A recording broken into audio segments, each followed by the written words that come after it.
Hi, welcome to the National Critics' Choice Online News, and today we have a very special guest, and it's none other than Lady Kyra, and she's going to tell us more about art and art in the view of Mexico. Lady Kyra, please tell us, how did you start having this love of art? Well, I would say that I was born with art, surrounded by art at home. Every room at home, it was a different experience. I guess in my bedroom, easily I would have, when I was a child, 6 or 7 paintings of all sorts of natures accordingly to my age. So being born surrounded by all these beautiful things, you start to love art and dislike some pieces and like others, of course. And what is art? How does Mexico view art as today? Well, the Mexican people are very gifted because on their own nature, art is in them. You have the most incredible variety of arts and crafts. Talking about silver, talking about paintings, talking about bark paintings like the Singaporean, like the Australians. Mexico is very rich. Each state of Mexico has its own, not only language, dressed up, food, but also art, completely different and individual from from the other states. So how would I consider the Mexicans? Well, the Mexicans are a very prolific art supplier in the world. In silver, in ceramics, semi-precious stones, and remember that we are highest producer of silver, so it's remarkable the art pieces of silver that you still see in Europe that they come from Mexico. Okay. And amazing to view Mexico as one of the most prolific, country in the world in terms of art. We came to understand that you're also a professional journalist in the area of art. Yes, I did. And you have interviewed many artists in your life as an art journalist. What is the most common characteristics that you find in them in terms of their success? Well, I think that to be successful in art, first you need to be born with that gift of nature. You can learn how to draw, you can learn how to sculpt, but you cannot learn how to create. Creation is something that is in your inner self. So if you are born with that, you have to keep to cultivate that. You have to keep working on it, but not copying it, but create it. So when I have met different artists, and I remember one special one, his name is Raúl Anguiano, which is one of the fifth of the greatest Mexican muralist and painter from Mexico. He said to me, I am 83, and still every day I would like to have a life model, especially nude, to draw. Because drawing every day brings my skills to improve, and I will never finish learning. And speaking about learning, education, how did you, first begin to, start writing as a art journalist? How did it happen? Well, I did not write specifically about art. I did write a column which was called Agenda Diplomática in the newspaper El Universal. Yes, I did a bit of art, but mainly I was a curator, and I could say that in a time I was giving the honor to represent the Academy of Fine Arts in Mexico, in which I was the representative for 2 years. And I institute programs. Until today, these programs I'm still working. But the most important thing about that you have asked me is that when you meet someone, you like to know how prolific it is on art and how much he would like to do for art. And the answer is, you must have a lot of perseverance, and you have to sacrifice your time and many other things to really achieve the maximum. It's difficult, but if you really want to do something, you have to work hard for it. And in art, you have to work hard to improve and to improve your drawings especially. And what are the key three keys would you give to aspiring artists trying to make it as their job as for life? How can they sustain? Well, the first question is how to, well, first they have to be true to themselves. One. The other one, it would be not to copy, but try to create. And the next one, go back to the same subject. Try to improve your drawings and to practice every day, like a pianist. If it does not practice every day, it's not a pianist. So it is the same with a painter. Has to every day have a canvas or a drawing. Now, how do you define good and bad art in your own opinion? Well, I think there is more bad art than good art. But how do I define art? Art is in ourselves. We are humans, an art piece put together geometrically speaking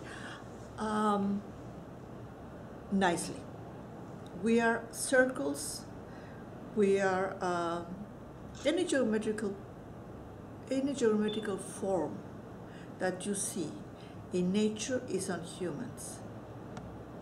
So art is a geometrical piece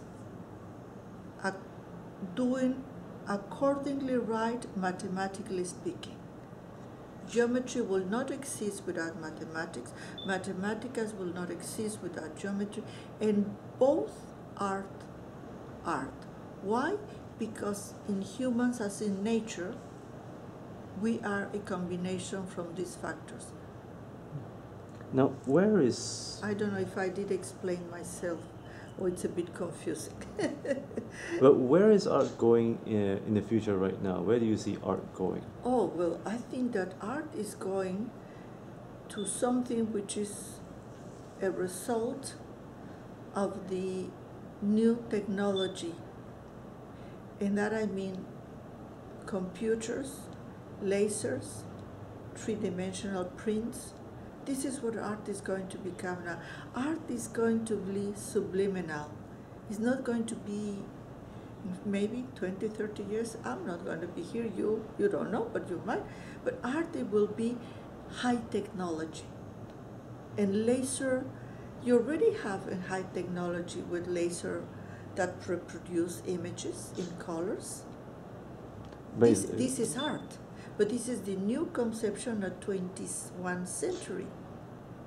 It is not more a canvas and an oil painting. It is a high-tech combined in representations of colors and objects and images. This is where art is going, to something. I hope I will be able to see it, but if not, I know it's going to be something fantastic. Is that good? Is technology combined with art? Of course it is good. You know, on the 1900s, the people who did Impressionist paintings, they were considered outrageous and horrible. Now, we die to have one of these pieces, and we consider them beautiful. But these people were avant-garde us. So this is the same thing. I'm sure whatever is going to happen is going to be good, but it's going to be a completely different of what we consider art. It still will be art, but it will be different. As a former art journalist, what advice would you give to aspiring art journalists who would like to fill your shoes? Well, first, to learn very well their questions, to whom they are going to interview. Secondly, to find artists that they will bring something different. Famous artists, they don't need to be interviewed, but there are many younger talents that because they don't have the exposure, the new journalists should seek around what is new, how can I present something that no one has seen it. Even I am a bit reluctant to talk about installations, but if you want to be a journalist on the art field, you must know a little bit of art history, but the main part it is to find out what is new and interesting for the people to see and for you to show them, so they say, oh wow, I have never seen that, oh look, that is good, why we don't have an exhibit. So it is help to introduce new talents, and for that do your homework, and it is know about the person, learn about the history of art, and also learn what is he trying to represent, but with your own words, not with the words of the artist. Now, you spoke about installations, Yes. as well as art. What is the difference between art installation and static art? Well, they are both basically the same, but even they are different. But I think static arts are far more interesting than really the installations. Installations, I find it sometimes a mockery for the collectors and for the public. I find it sometimes even with lack of imagination. Very few installations. I think in 100 installations I have seen, maybe will be one that I will say, oh, that's interesting. The rest I find it garbage. And really, I am terribly disappointed. And the people I speak to, that include artists themselves or curators, people with knowledge far more than me, we all consider it is really a little bit of a joke. And I'm sorry, but this is what it is. Now, what advice would you give to art collectors around the world? Well, if you want to be an art collector, first you have to check the name of the artist internationally speaking, because I could name you a very famous Mexican artist, and here in Singapore will mean nothing, like Raúl Anguiano, which is one of the greatest. But here it doesn't mean anything. But if someone says, why should I buy it? I will say, when you buy, you have to look. Number one, that you like it because you're going to live with it. And you're going to see it every day. Number two, that it has an international name. And that you can find his works that have already been sold by Sotheby's or by Christie's or by Bohans. Sorry, I can't pronounce it that way, cut that part. By Christie's or by Sotheby's. If you have a name of the artist that you want to buy, and that person is been named Christie's or Sotheby's, it means that he already had crossed the international line of the people who is known around the world. So if these